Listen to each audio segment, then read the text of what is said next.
friends, hope you are doing well and high in spirits.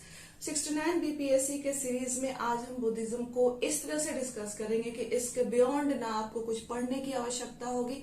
जिनकी तैयारी हो चुकी है अगर वो चाहें तो इसको देख सकते हैं, उनके पास ऑप्शंस है। But once you are done with this आपका थॉरो रिवीजन हो जाएगा। और जिन्होंने अब तक बुद्धिज्म नहीं किया, दिस इज फॉर यू, आप डेफिनेटली इसको देख सकते हैं।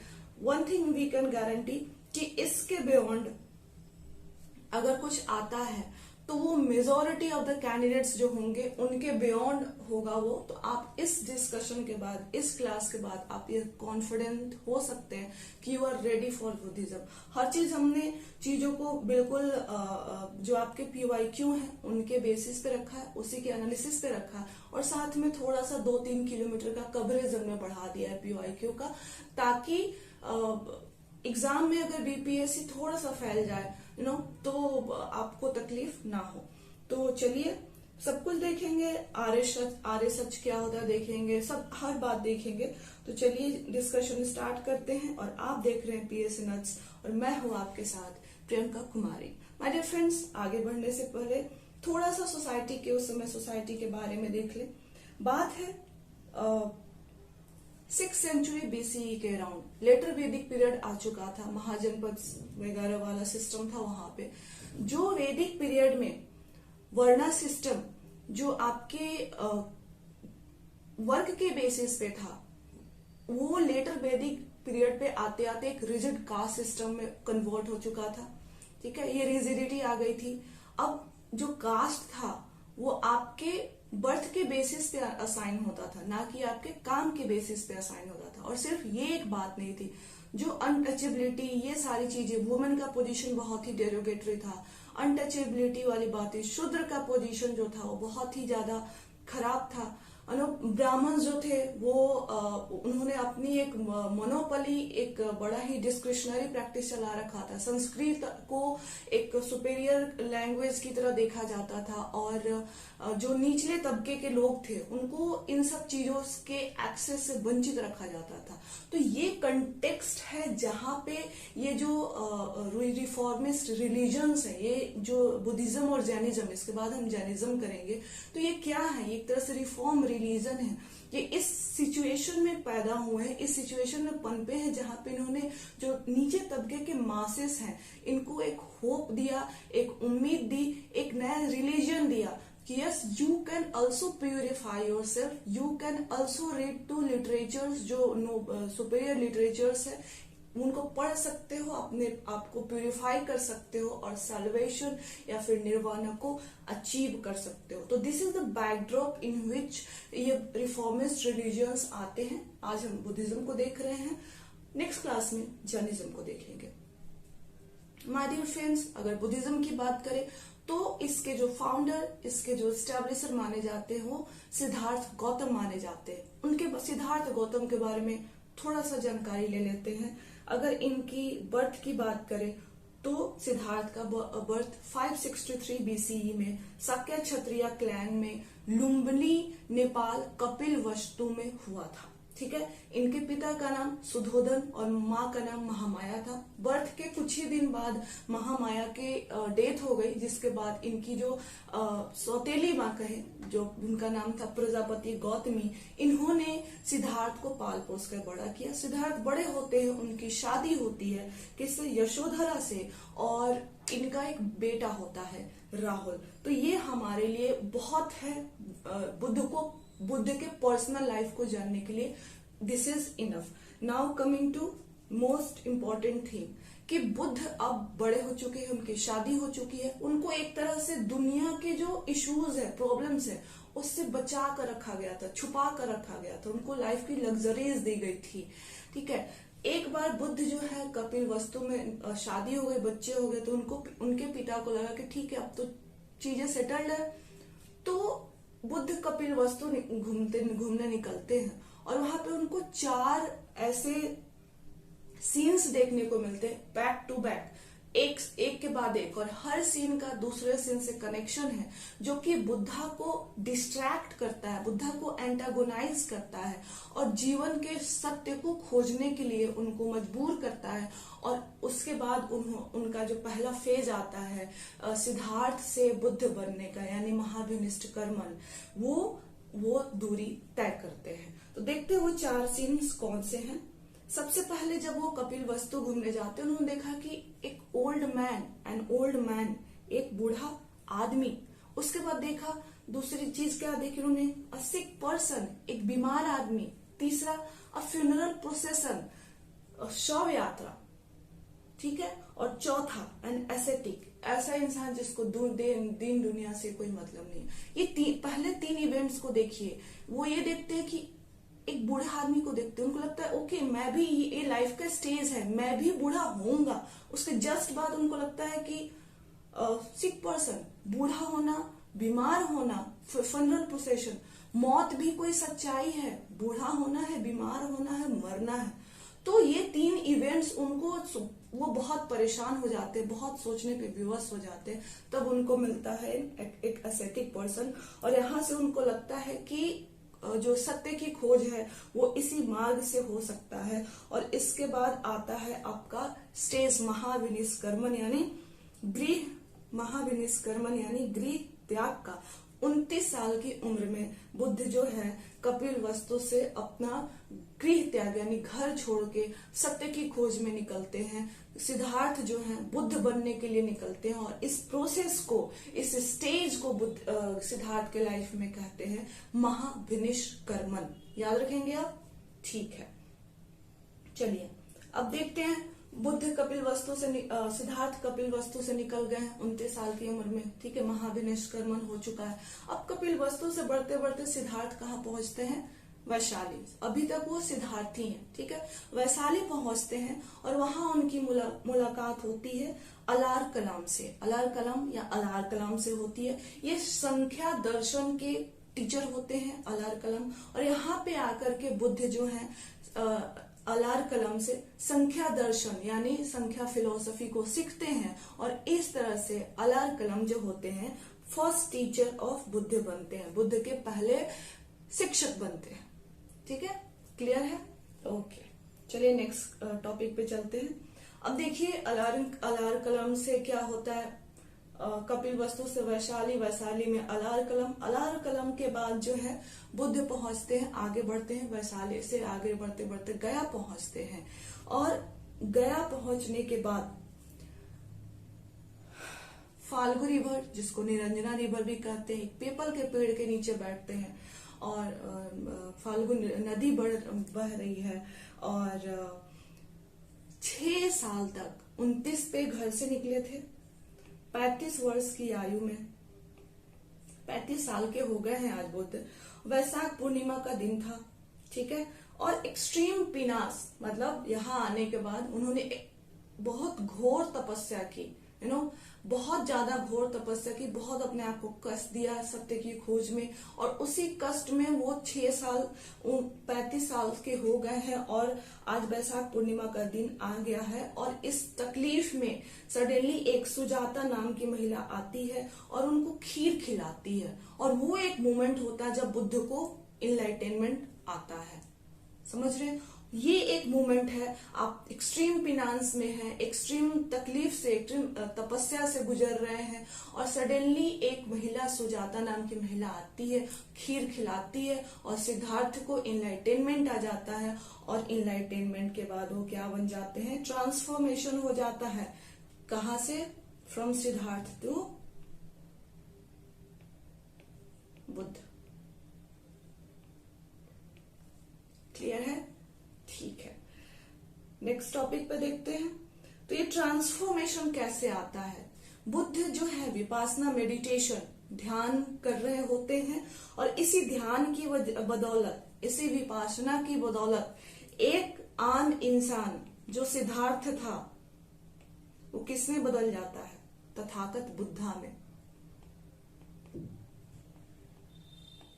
तथागत बुद्ध ने एक आम पेड़ जिसके नीचे बुद्ध बैठे थे, जिसके नीचे सिद्धार्थ बैठा था, वो सिद्धार्थ की तपस्या से जैसे सिद्धार्थ बुद्ध बनता है, वो आम पेड़ सिर्फ आम पेड़ नहीं हो जाता, वो बोधि वृक्ष बन जाता है। और एक आम जगह, एक बाकी जगह जैसे जो गया था, पहले जो गया जगह का नाम गया था, वो जगह बुद्ध की तपस्या की, वो सिद्धार्थ की तपस्या की वजह से बोध गया बन जाता है। ठीक है, तो यहाँ पे जब सिद्धार्थ को बोध की प्राप्ति होती है तो उनका तो ट्रांसफॉर्मेशन होता ही है बोध से बुद्धा में, बट जो वृक्ष, जिस वृक्ष पीपल के पेड़ के नीचे वो बैठ के तपस्या करते हैं, वो भी वृक्ष बोधि वृक्ष बन जाता है। और वो जो जगह, जिस जगह में बैठ के वो तपस्या करते हैं, वो गया से बोध गया बन जाता है। ठीक है, चलिए अब पहला स्टेज क्या आया था? पहला स्टेज आया था महाभिनिष्क्रमण, जब उन्होंने क्या किया था? गृह त्याग किया था। दूसरा स्टेज जब बुद्ध को इनलाइटेनमेंट आता है।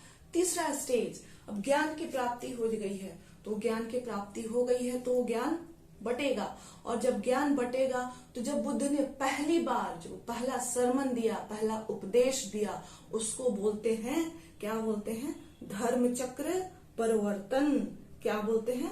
धर्म चक्र परिवर्तन। और ये जो पहला सरमन, पहला उपदेश बुद्ध ने कहा दिया, सारनाथ में दिया, और इसको ऋषि पातन भी बोलते हैं। अभी देखेंगे कि पहले डिसाइपल्स, जो धर्म चक्र परिवर्तन हुआ, पहला सरमन, पहला उपदेश दिया बुद्ध ने सारनाथ में, तो कौन से लोग थे, कितने लोग थे, ये देखेंगे। देखिए, इनिशियली बुद्ध को कोई सुनेगा तो नहीं, इनिशियली बुद्ध को ज्ञान की प्राप्ति हुई है, पर इनिशियली कोई सुनेगा नहीं। तो सिर्फ पहला जो धर्म चक्र परिवर्तन हुआ, सिर्फ 5 लोग थे, 5 डिसाइपल्स थे बुद्ध के, जिनको उन्होंने ज्ञान दिया, सरमन दिया। कौन कौन से थे देखते हैं, आप याद रखेंगे, ये पूछा जा सकता है। तो पहले 5 डिसाइपल्स आप ध्यान में रखेंगे, स्टिकी नोट लगा करके टेबल के पास चिपका देंगे, याद हो जाएगा, है ना?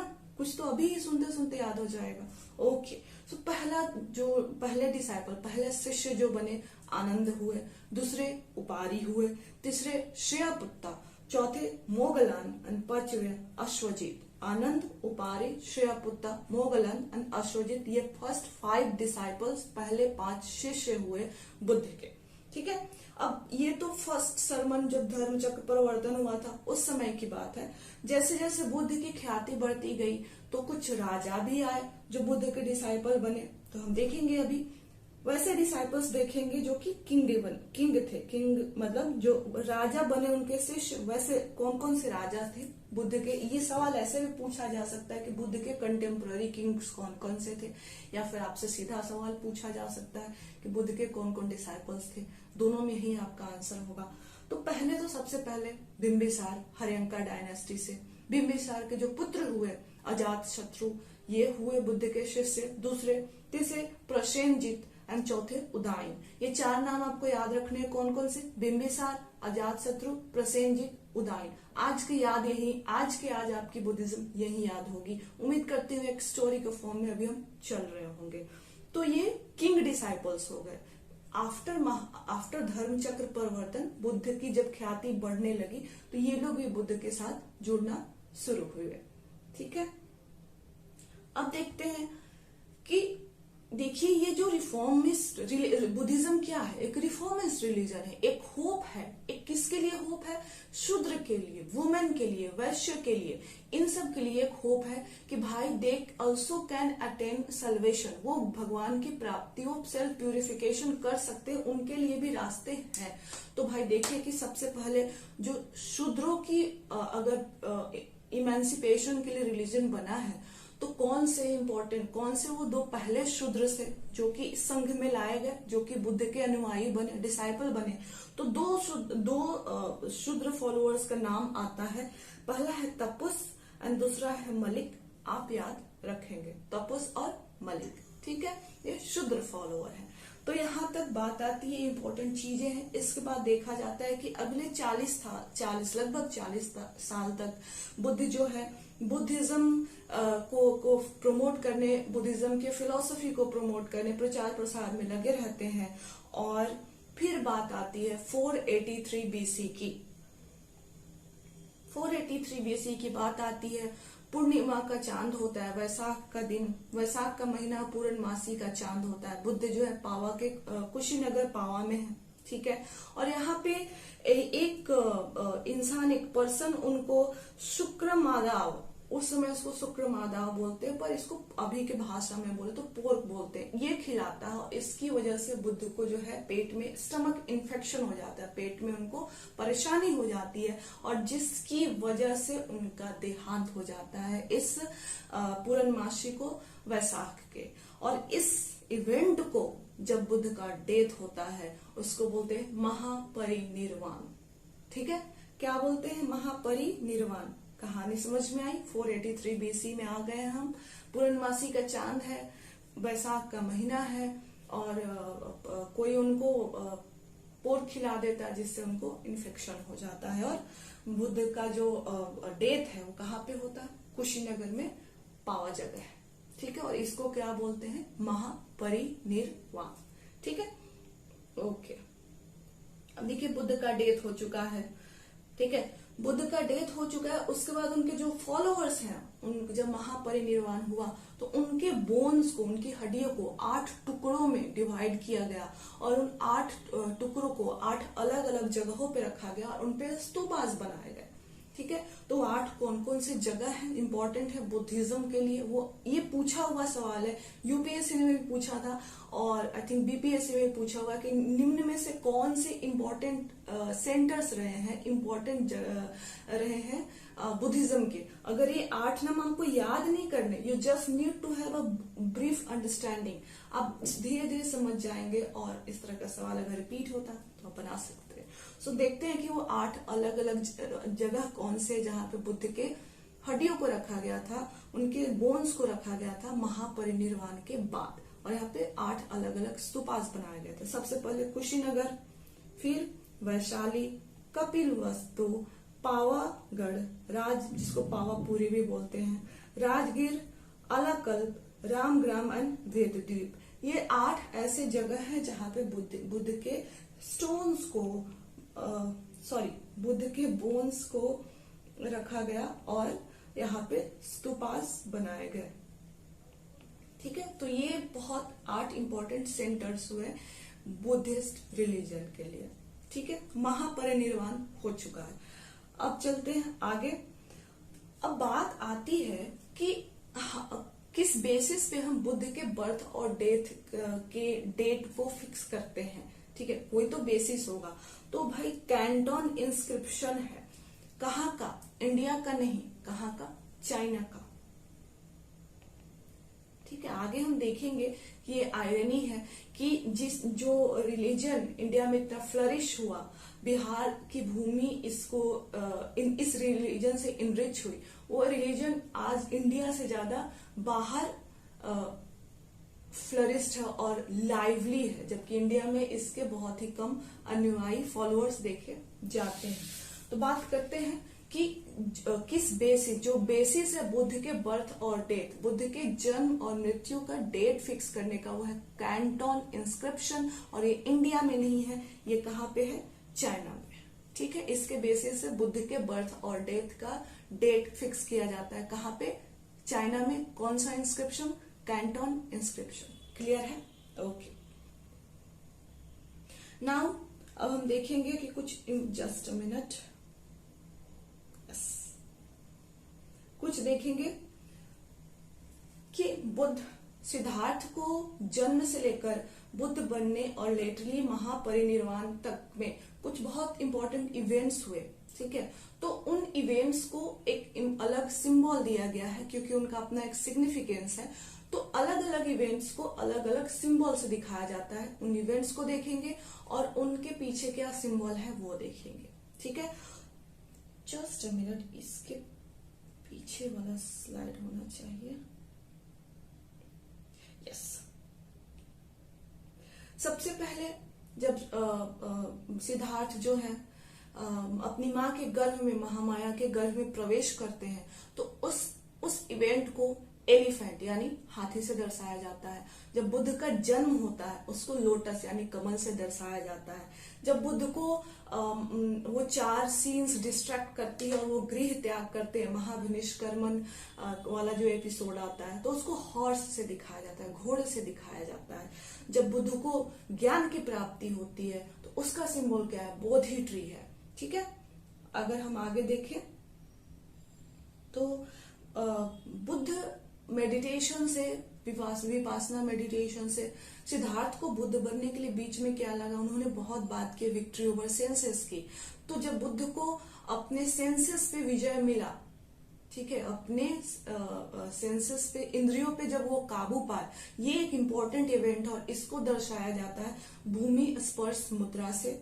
ठीक है, अगर हम बात करें निर्वाण की तो फुटप्रिंट से, बुद्ध के पैरों के चिन्ह से इसको दर्शाया जाता है। और अगर हम बात करें महानिर्वाण की, यानी जब बुद्ध का डेथ होता है, उसको दिखाया जाता है कि जब बुद्ध एक साइड पे सोते हैं। अभी हम कुछ पहले डिस्कस कर रहे थे कि बुद्ध को पेट में बड़ी इन्फेक्शन थी और बहुत तकलीफ में थे वो जब उनका महापरिनिर्वाण हुआ था, तो एक साइड सोआ करते थे अपने पेट के परेशानी की वजह से। तो इसीलिए जब जो इवेंट है महापरिनिर्वाण का, इसको स्लीपिंग ऑन वन साइड, एक करवट लेने के सिंबल से दिखाया जाता है।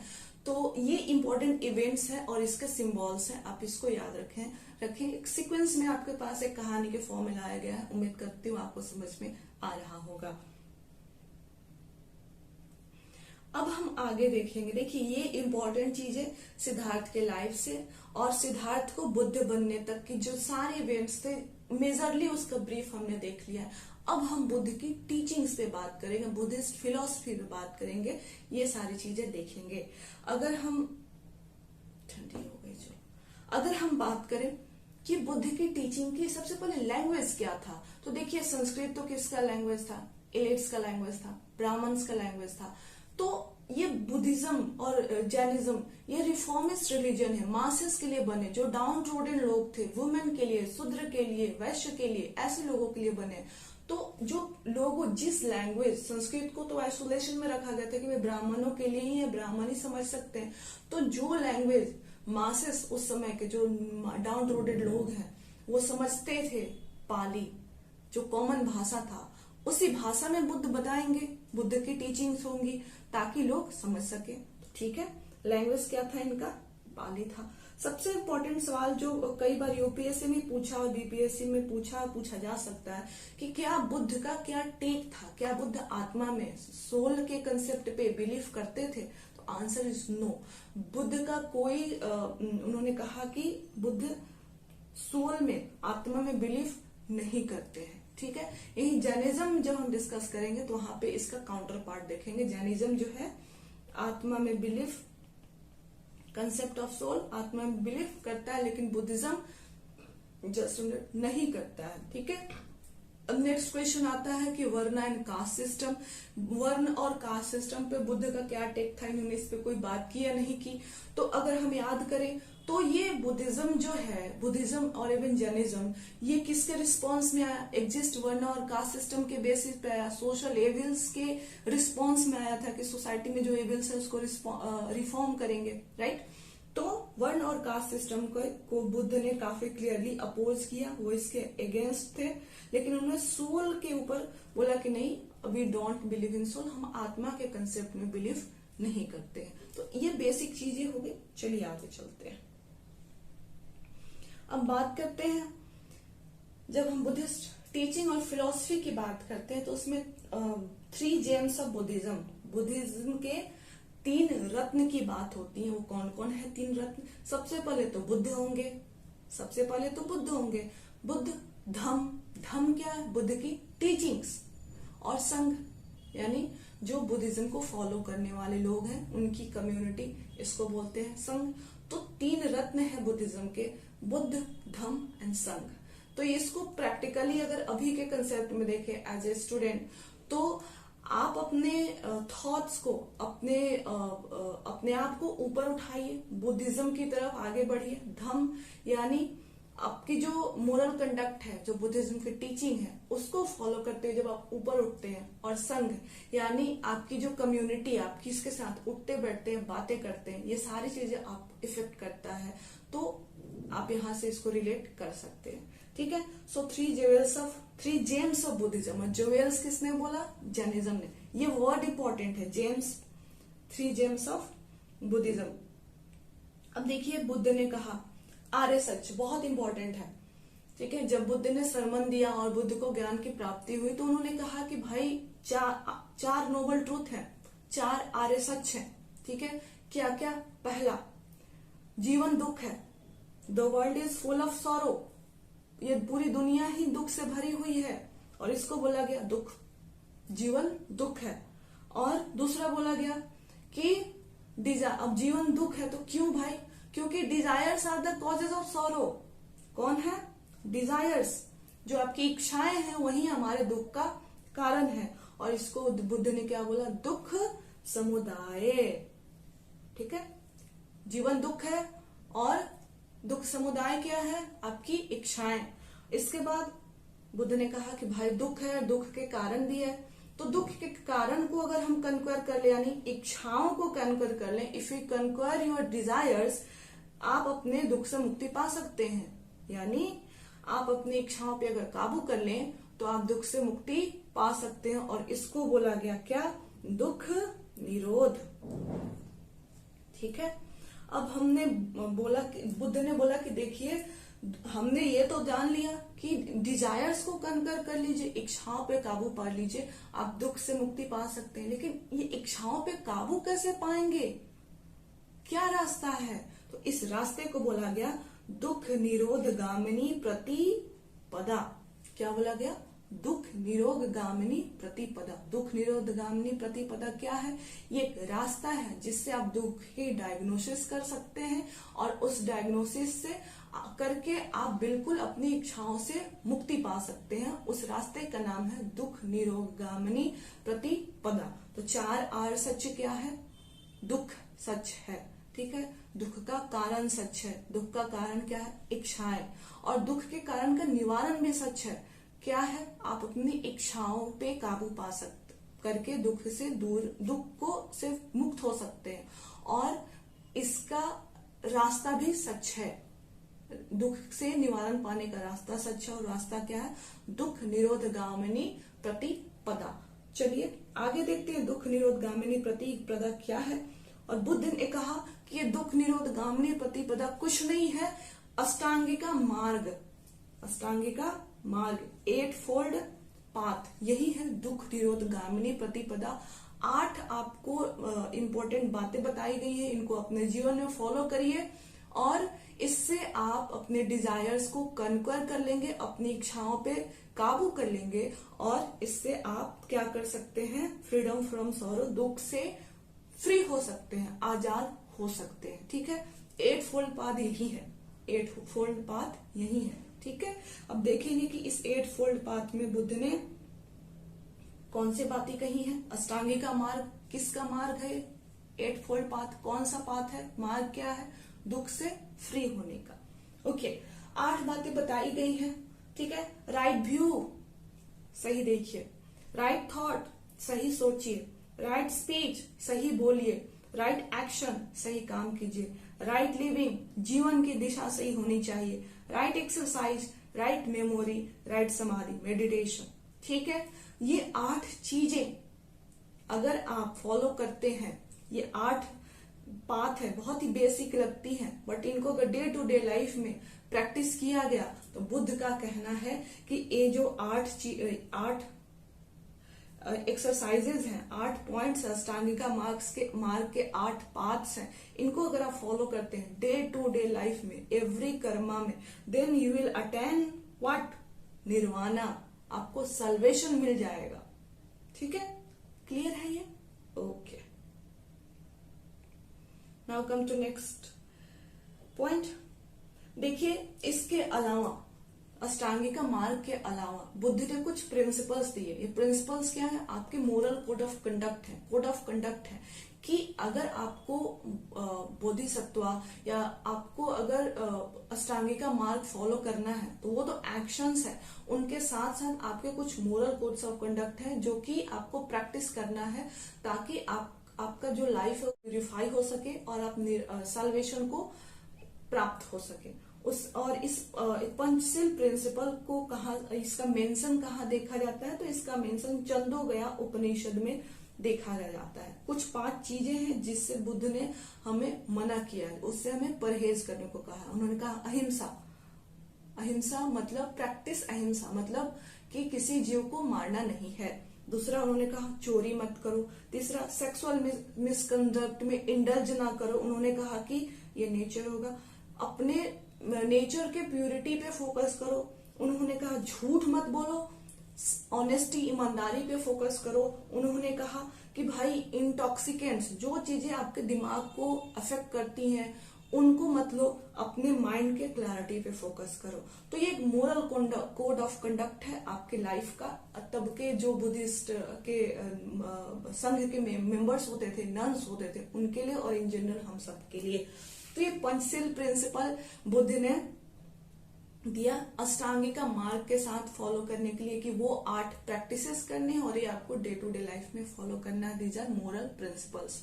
और माय डियर फ्रेंड्स, इन्हीं पंचशील प्रिंसिपल्स से हमारे जो फर्स्ट प्राइम मिनिस्टर थे जवाहरलाल नेहरू, उन्होंने पंचशील प्रिंसिपल्स लाया था इंडिया और चाइना के बीच में हार्मनी एस्टैब्लिश करने के लिए, और वो भी मोरल कोड ऑफ कंडक्ट ही थे फॉर द 2 कंट्रीज। ठीक है, तो देखिए कैसे हम हिस्ट्री को जानते हैं, हिस्ट्री के प्रिंसिपल्स को जानते हैं, इवेंट्स को जानते हैं, तो उसको हम कैसे प्रैक्टिस में ला सकते हैं। ठीक है, ओके। इसके अलावा ये अष्टांगिका चार नोबल सत्य, अष्टांगिका मार्ग और पंचशील प्रिंसिपल के अलावा बुद्ध ने एक और बात बोली कि भाई मिडिल पाथ फॉलो कीजिए।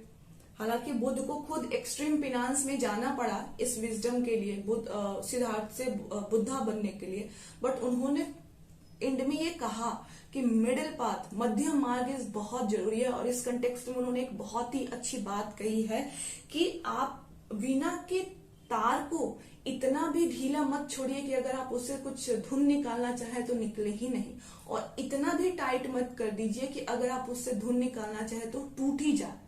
समझ रहे? तो एक बैलेंस बना के रखिए, धुन निकलेगा। क्लियर है? इंग्लिश में आपके स्क्रीन पे आप पढ़ सकते हैं। तो ये चीजें बात हो गई बुद्ध के टीचिंग्स की। ठीक है, अब हम देखेंगे बुद्धिस्ट लिटरेचर और उसका बिहार से रेफरेंस क्या है, ये चीजें हम देखेंगे। सो माय डियर फ्रेंड्स, अगर बात करें तो बुद्धिस्ट लिटरेचर का लैंग्वेज क्या होगा? पाली होगा। ठीक है, पाली होगा। और सबसे पहले बात आती है पिताकास की। पिताका इंग्लिश में बोलते हैं पितक, शायद हिंदी में बोलते होंगे।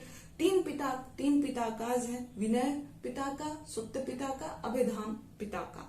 ठीक है, और इन तीनों में जो है, इन तीनों का लैंग्वेज क्या, किस भाषा में लिखी गई है? पाली भाषा में लिखी गई है। और तीनों में क्या बातें हुई हैं ये देखते हैं। विनय पिताका में डिसिप्लिन की बात की गई है, रूल्स एंड रेगुलेशंस की बात की गई है, काइंड ऑफ ये मॉडल कोड ऑफ कंडक्ट है, मॉडल कोड ऑफ कंडक्ट है, जो भी हम इलेक्शंस में देखते हैं। जब इलेक्शंस लागू होती है तो मॉडल कोड ऑफ कंडक्ट लगता है कि आपका जो कंडक्ट है, आपका जो बिहेवियर है, वो एक सर्टेन क्राइटेरिया पे होना चाहिए, एक सर्टेन कैरेक्टरिस्टिक पे होने चाहिए। उसी तरह से जो बुद्धिस्ट संघ के लोग थे, जो बुद्धिस्ट नन्स थे, उनके लिए भी बुद्ध ने कुछ मॉडल कोड ऑफ कंडक्ट बना के रखा गया था, कुछ डिसिप्लिन लगाए गए थे, कुछ रूल्स और रेगुलेशंस थे कि आपको ये फॉलो करना है, ये नहीं करना है। उसको लिखा गया किसमें? विनय पिताका में। ये विनय से याद रखिए, डिसिप्लिन। ठीक है, उसके बाद आता है सुत्त पिताका। सुत्त मतलब क्या? सूत्र से कहां से आता है? सूत्र से आता है। यानी जो बुद्ध के आर्गुमेंट्स और डायलॉग्स जो बुद्ध अपने डिसाइपल्स से बातें करते थे, उनको बताते थे, काइंड ऑफ जो बुद्धिस्ट की फिलोसफी का जो प्रैक्टिकल पार्ट है वो आपके सुत्त पिताका में आता है। प्रैक्टिकल बातें जो है वो सुत्त पिताका में आता है। और अभिधाम पिताका की बात करें तो एक काइंड ऑफ फिलोसॉफिकल एस्पेक्ट है बुद्धिज्म का। ठीक है। बुद्धिज्म के फिलॉसफी ओवरऑल देखे तो ये फिलोसॉफिकल पार्ट है, और सुत्त वाला जो है वो प्रैक्टिकल पार्ट है, और विनय जो है क्या है, मॉडल कोड ऑफ कंडक्ट है। तीनों किस में है, पाली लैंग्वेज में है। उम्मीद करती हूँ क्लियर होगा। इसके अलावा जस्ट अ मिनट, इसके अलावा हम बात करें तो जातका स्टोरीज की बात आती है। जातका स्टोरीज में क्या है, इसमें बुद्ध के जो प्रीवियस बर्थ, पिछले बर्थ्स की जो बात है उसकी कहानियां लिखी गई है जातका स्टोरीज में। दो लिटरेचर्स की बात आती है, दीप वंश और महावंश। इसमें जो है मौर्यन हिस्ट्री के बारे में इंफॉर्मेशन मिलता है, इसमें दीप वंश और महावंश में।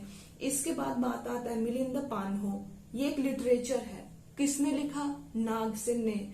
किसके बारे में बात होती है, मीनांदर के बारे में इसमें बात मिलती है। ये भी एक बुद्धिस्ट लिटरेचर है, आप याद रखेंगे। इसके अलावा बात करें तो दिव्यवादन, इसके अलावा बात करें तो दिव्यवादन, ये एक बुद्धिस्ट लिटरेचर है। इसमें अगर आप देखें तो अशोक के बाद, मौर्यन डायनेस्टी में अशोक के बाद जितने भी सक्सेसर्स आए उनको लेकर के शुंग डायनेस्टी के पुष्यमित्र शुंगा तक के बारे में इंफॉर्मेशन मिलता है दिव्यवादन से। और अगर रिसेंट के टाइम में देखें, कंटेम्पररी लिटरेचर्स देखें तो सर एडविन अर्नोल्ड की बात होती है। सर एडविन अर्नोल्ड ने एक किताब लिखी, द लाइट ऑफ एशिया, याद रखेंगे आप, पूछा जा सकता है, द लाइट ऑफ एशिया। और उन्हें एशिया का लाइट एशिया का प्रकाश किसको बताया, बुद्ध को बताया। ठीक है, तो ये ब्रॉडली आपके लिटरेचर्स हो गए। अब हम देखेंगे ट्रेवलॉग्स। ट्रेवलॉग्स मतलब क्या, कि जो ट्रेवलर्स एंशिएंट इंडिया में जो ट्रेवलर्स, जो यात्री आए, उन्होंने देखा, यहाँ पे सीखा और उसको लिखा, अपने एक्सपीरियंसेस को लिखा। उसके बेसिस पर जब हम हिस्ट्री को रिकंस्ट्रक्ट करते हैं उसको बोलते हैं ट्रेवलॉग्स वाली बात। तो हम अभी देखेंगे चाइनीज ट्रेवलर्स की मोस्टली यहाँ पे जिक्र होती है। सबसे पहले देखेंगे फाहिन। फाहिन आपको पता है कि विक्रमादित्य चंद्रगुप्त टू के कोर्ट में आया था। सबसे इंपॉर्टेंट कैरेक्टर अगर बात करें तो ह्यूएन सांग है। ह्यूएन सांग किसके कोर्ट में आए थे, हर्षवर्धन के कोर्ट में आए थे। इन्होंने नालंदा यूनिवर्सिटी में 5 साल तक शिक्षा प्राप्त की, 5 इयर्स का एजुकेशन लिया इन्होंने। और इन्होंने अपनी एक ट्रेवलॉग लिखी। ट्रेवलॉग मतलब कि ट्रेवल प्लस व्लॉग। ये कब से, ये व्लॉगिंग का कंसेप्ट कब से चला आ रहा है, it's not new, you know. तो इन्होंने जो ट्रेवल किया उसको क्या किया, VLOG, this is not B, राइट। वी मतलब इन्होंने लिखा, तो ट्रेवलॉग हो गया ये, ठीक है। तो इनके जो ट्रेवलॉग्स है, इन्होंने 139 कंट्रीज, ह्यूएन सांग ने 139 कंट्रीज ट्रेवल किए, और इनके जो भी एक्सपीरियंसेस हैं उसको एक काइंड ऑफ जर्नल में लिखा, और उसको अब बोलते हैं सु यी की, ठीक है।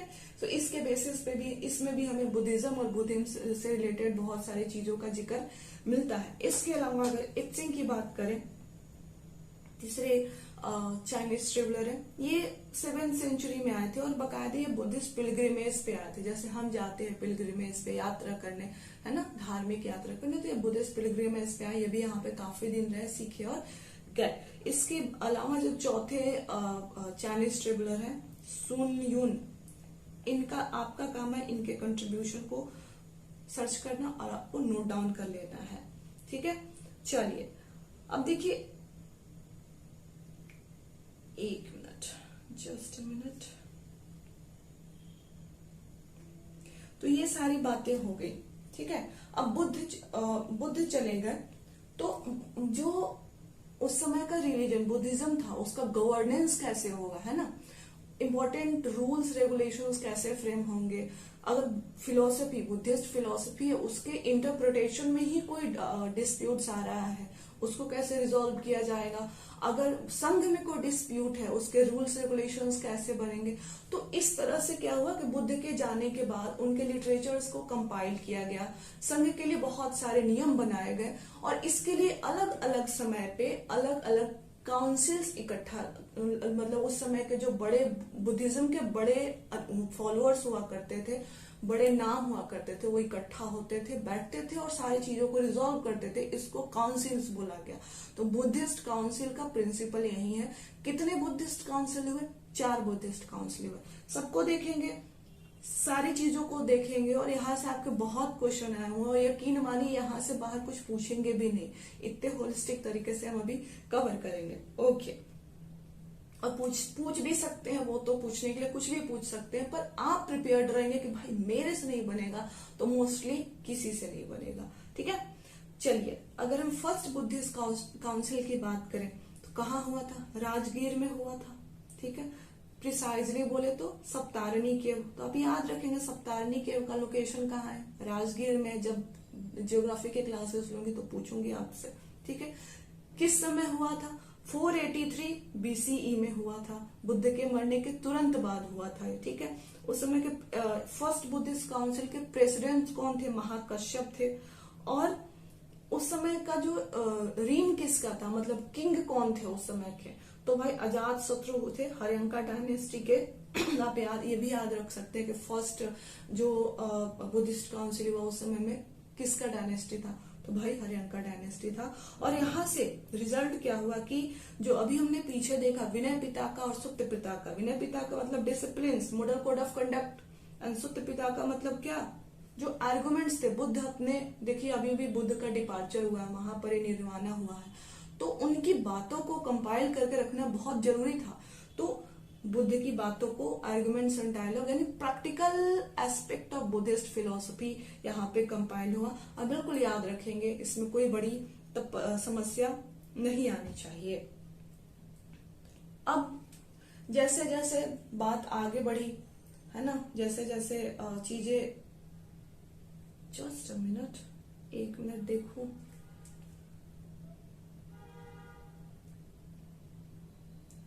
हाँ ठीक है, अगर हम बात करें जैसे जैसे संघ बढ़ता गया, फॉलोअर्स बढ़ते गए, संघ का वॉल्यूम बढ़ता गया, स्प्रेड बढ़ता गया, तो जब चीजें बढ़ती है तो कम्प्लेक्सिटीज भी बढ़ती है, इंटरप्रिटेशन में इश्यूज आने लगे, डिसएग्रीमेंट्स होने लगे, छोटे छोटे सेक्ट्स बनने लगे।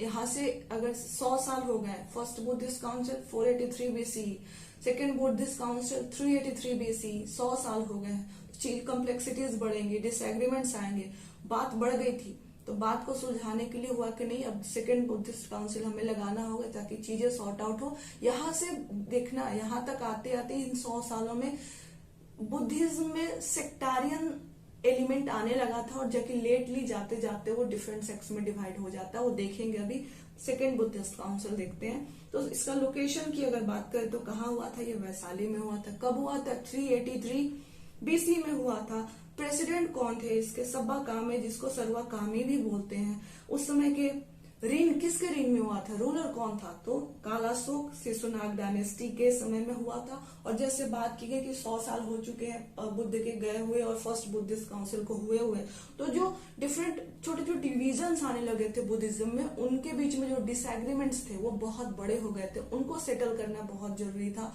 तो इसके लिए रिजल्ट ये हुआ कि यही डिसएग्रीमेंट्स हुए, जो डिसएग्रीमेंट्स थे उनका सेटलमेंट किया गया सेकेंड बुद्धिस्ट काउंसिल में।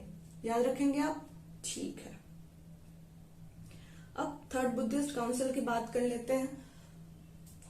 थर्ड बुद्धिस्ट काउंसिल होती है भाई, फिर से इश्यूज वो जब एडमिनिस्ट्रेशन हमारा बढ़ता है, जब एडमिनिस्ट्रेशन का वॉल्यूम बढ़ता है तो चीजें बहुत जल्दी जल्दी कम्प्लेक्स होती जाती है। आज के समय में आप देखें तो कोई लेजिस्लेशन पास करती है पार्लियामेंट में, तो उसके रूल्स और रेगुलेशंस और प्रोविजंस में कितने अमेंडमेंट्स लाने पड़ते हैं और कितनी फ्रीक्वेंसी से लाने पड़ते हैं, तो तब की बात तो बहुत ज्यादा मुश्किल थी। तो थर्ड बुद्धिस्ट काउंसिल इस कंटेक्स्ट में होता है कि भाई फिर से कम्प्लेक्सिटी आ गई है, उनको सुलझाना है। और ये कहाँ होता है थर्ड बुद्धिस्ट काउंसिल? पाटलिपुत्र में होता है। टाइम क्या था? 251 BCE। प्रेसिडेंट कौन थे? मोगालीपुत्र तीसरा। एम्परर, रूलर कौन था? अशोक, मौर्यन डायनेस्टी। और यहाँ पे क्या क्या हुआ? यहाँ पे आपके अभिधाम, थर्ड बुद्धिस्ट काउंसिल में आप याद रखेंगे, अभिधाम पिताका का कंपाइलेशन होता है। जो फिलोसॉफिकल एस्पेक्ट है बुद्धिज्म का, उसका कंपाइलेशन यहाँ पे किया जाता है, क्योंकि मतलब कोडिफिकेशन किया जाता है कि फिलोसफी में भी ये बातें, क्योंकि जो इंटरप्रिटेशन वाली बातें थी, फिलोसफी वाली बातें थी, उस पे ज्यादा डिस्प्यूट्स देखने को मिलता था। और उसके अलावा ये देखा गया कि जो संघ है उसमें भी डिफरेंट डिफरेंट सेक्ट्स बढ़ गए हैं जो कि डिस्क्रिमिनेशन कर रहे हैं। तो एक यूनिफॉर्मिटी रहे इस पे इसके लिए रूल्स बनाए गए कि संघ में डिस्क्रिमिनेशन ना हो। क्लियर है? थर्ड बुद्धिस्ट काउंसिल से आउटकम क्या रहा, अभिधान पिटक का यहाँ पे किया गया। और डिस्क्रिमिनेशन को रोकने के लिए संघ के लिए कुछ कानून बनाए गए। अशोक के टाइम का था, मुगालिपुत्र तीसरा इसके प्रेसिडेंट थे। 251 बीसीई में हुआ था पाटलिपुत्र में। लास्ट बुद्धिस्ट काउंसिल में आते हैं, देखते हैं क्या हुआ था यहाँ पे।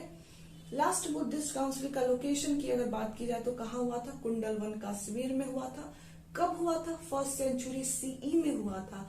प्रेसिडेंट थे वसुमित्रा और वाइस प्रेसिडेंट थे अश्वघोष। याद रखेंगे आप, प्रेसिडेंट कौन थे? वसुमित्रा, वाइस प्रेसिडेंट अश्वघोष।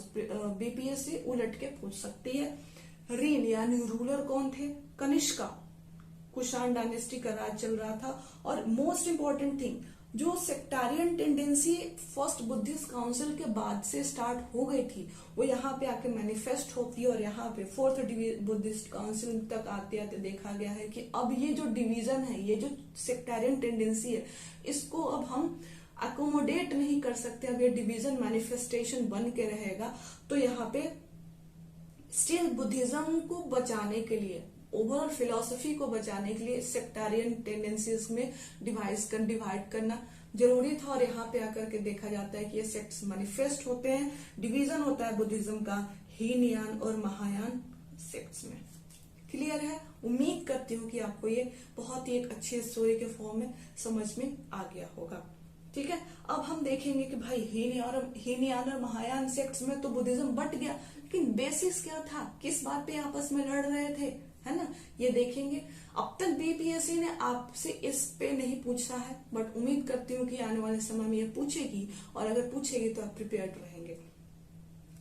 सबसे पहले देखें तो महायान वाले क्या बोले, भाई हाँ, Mahayana, just a minute, yes, Mahayana और हीनयान में सबसे पहला जो डिफरेंस है वो किसका है? वो बिलीफ का है, उनके विश्वास का है। बिलीफ क्या था कि भाई महायान बोले कि हम एक नोबल व्यू रखते हैं, हम मैन काइंड के वेलफेयर की बातें करते हैं, हम अपने से ऊपर उठ के लोगों की, आम लोगों की भलाई हो इसकी बातें करते हैं, सेल्फलेस सर्विस की बातें करते हैं। हीनयान वाले बोले देखो हमको ये समझ में नहीं आता है, हम इंडिविजुअल सर्विस की बात करेंगे, इंडिविजुअल लिबरेशन की बात करेंगे। तो काइंड ऑफ पहला जो डिवीजन हुआ वो बिलीफ में हुआ, जहां पे महायान जो था वो सेल्फलेस सर्विस टू अदर्स की बात करता था, सेल्फलेसनेस की बात करता था। और हीनयान जो बुद्धिज्म हुआ वो सेल्फिशनेस की बात करता था, खुद के लिबरेशन की बात करता था। ठीक है, और महायान वाले अपने से आगे रखकर दूसरों के लिबरेशन की बात करते थे। अगर देखें कि महायान ने और हीनयान में बुद्ध को कैसे देखा गया, तो बुद्ध को महायान वालों ने एज ए गॉड देखा। कैसे देखा? कि बुद्ध भगवान है। हीनयान वाले बोले नहीं नहीं नहीं, भगवान नहीं है भाई, हम उनको होली थिंकर मान सकते हैं, एक महान थिंकर मान सकते हैं, एक ग्रेट मैन मान सकते हैं कि भाई उन्होंने इतने तपस्या की, घर छोड़ा, सब कुछ किया, बट हम भगवान नहीं मानेंगे। तो ये दो डिविजन्स हो गए। ठीक है, एक बिलीफ सिस्टम पे, दूसरा कि बुद्ध को देखने का ही नजरिया अलग है। महायान वाले जो ट्रेडिशनल थे उन्होंने कहा कि भाई हम बुद्ध को भगवान देखते हैं। हीनयान वाले बोले नहीं नहीं नहीं, बुद्ध भगवान नहीं है, आप उनको ग्रेट मैन कह सकते हो but he is not a God. ठीक है, इसके अलावा देखें तो उन्होंने कहा अल्टीमेट गोल क्या है, अल्टीमेट गोल अचीवमेंट का है ना, मेडिटेशन वगैरह से। तो भाई महायान ने बोले कि बोधिसत्व बनना है। ठीक है, बोधिसत्व बनना अल्टीमेट गोल है। कैसा? सेल्फलेस सर्विस, ह्यूमैनिटी का भला हो। लेकिन जब हीनयान वाले बोले इंडिविजुअलिस्टिक, अरहत स्टेटस प्राप्त करनी है। ठीक है, इंडिविजुअलिस्टिक टेंडेंसी। ठीक है, अगर हम बात करें आइडल वर्शिप की, तो भाई जब महायान वालों ने बुद्ध को भगवान ही मान लिया, गॉड मान लिया, तो आइडल वर्शिप भी करेंगे, बुद्ध की मूर्तियां बनाई जाएंगी, पूजा होंगी। तो भाई महायान वाले जो थे ये स्ट्रांग सपोर्टर थे आइडल वर्शिप के। लेकिन हीनयान वालों ने बुद्ध को भगवान नहीं माना। उन्होंने कहा कि देखो Buddha is a great man but he is not a God. तो गॉड नहीं माना उन्होंने, तो क्या करेंगे, वो आइडल वर्शिप नहीं करेंगे। तो महायान वालों ने आइडल वर्शिप का बहुत सपोर्ट किया, हीनयान वालों ने इसको स्ट्रांगली अपोज किया। तो ये भी एक पॉइंट ऑफ कॉन्फ्लिक्ट था दोनों सेक्ट्स के बीच में। ठीक है, अब देखिए टेम्पल बिल्डिंग की बात आती है। जब महायान वाले अगर बुद्ध को भगवान मानते हैं, उनकी पूजा करते हैं, तो भाई वो मूर्ति स्थापना करने के लिए टेम्पल भी बनवाएंगे। तो महायान बुद्धिज्म टेम्पल बिल्डिंग में विश्वास करता है, लेकिन हीनयान वाले बुद्ध को गॉड नहीं मानते, उनकी पूजा नहीं, आइडल वर्शिप नहीं करते, तो फिर वो टेम्पल बनवाएंगे नहीं बनवाएंगे। तो ये एक मेजर फैक्शन का कारण था। इसके अलावा विद द टाइम जब देखा गया कि महायान में भी अपने आप को एक सुपेरियर टेंडेंसी देखने की, सुपीरियोरिटी की बात आ गई।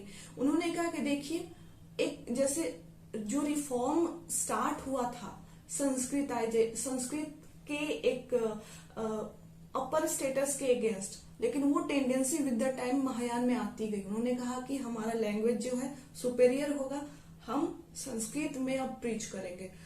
हीनयान वाले ने कहा नहीं, हम पाली में ही स्टिक करेंगे, Pali is the language of masses. तो बेसिकली जो ऑर्थोडॉक्सी आती गई महायान में, और हीनयान वाले रेशनल रहे, लॉजिक की बातें करते रहे। तो ये सारी चीजें हुई जो कि देखिए अगर बेसिस ऑफ रिलीजन की भी बात करें तो इन्होंने कहा कि देखो हम बेसिस, हम बस मानते हैं, फेथ है, इसको क्वेश्चन मत करो, भगवान है तो है, बुद्ध भगवान है तो है, बस इसको क्वेश्चन मत करो। लेकिन हीनयान वाले लॉजिक की बात करते थे। ठीक है, तो ये सारी चीजें जो है जैसे इनका अल्टीमेट गोल देखा जाए तो उसमें भी डिफरेंस है। महायान जो है बोलता था कि हमको स्वर्ग की प्राप्ति करनी है ना। हीनयान वाले बोले भाई हमको सल्वेशन चाहिए, हमको स्वर्ग की प्राप्ति नहीं करना, बाद का बात हमको नहीं पता, हमको इस लाइफ को सुधारना है। तो ये सारी चीजें जो हुई, ये सारी चीजें these things ultimately led to, ये इस तरह ये जो डिफरेंसेस थे ये इतने रिजिड हो गए कि अल्टीमेटली बुद्धिज्म को डिफरेंट सेक्ट्स में डिवाइड करना पड़ा। अब अगर हम बात करें कि महायान और हीनयान बुद्धिज्म आज के टाइम पे इसका स्प्रेड देखें, तो अब आप अपने जो आपका वर्ल्ड का पॉलिटिकल मैप होगा वर्ल्ड का, वहां पे जाइए और जो इंडिया का लोकेशन है, अगर ये हमारा वर्ल्ड के कंटेक्स्ट में इंडिया का लोकेशन है, यहां से आप अगर नॉर्थ ईस्ट डायरेक्शन में चलते हैं, यानी China, Japan, Korea, Tibet, Mongolia, north east direction में जाते हैं, तो यहाँ पे आपका महायान बुद्धिज्म का यहाँ पे स्प्लिट देखने को मिलता है, यानी ऑर्थोडॉक्सी वाली एलिमेंट्स है।